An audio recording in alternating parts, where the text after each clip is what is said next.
আমরা যতটুকু ঘটনার শিকার হয়েছি, 35 দিন একজন দেশের রাজনীতিবিদ হিসেবে রিমান্ডে থাকতে হয়েছে।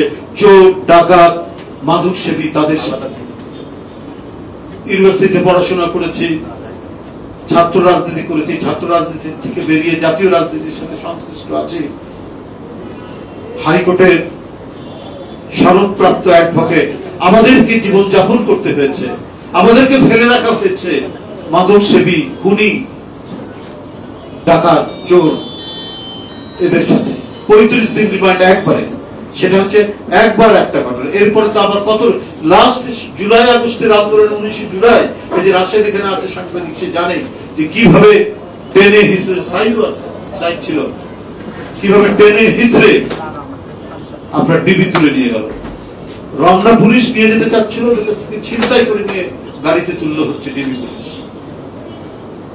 তার প্রত্যক্ষ প্রমাণ ওরা তো জানে। এই পরিস্থিতি অতিক্রম করে আমরা এসেছি। তো সুতরাং অন্তর্বর্তীকালীন সরকার যে বিষয়গুলো উদ্যোগ নিয়েছেন, বিডিআর পিলখানায় এখন নতুন করে যে তদন্ত করে আমরা যে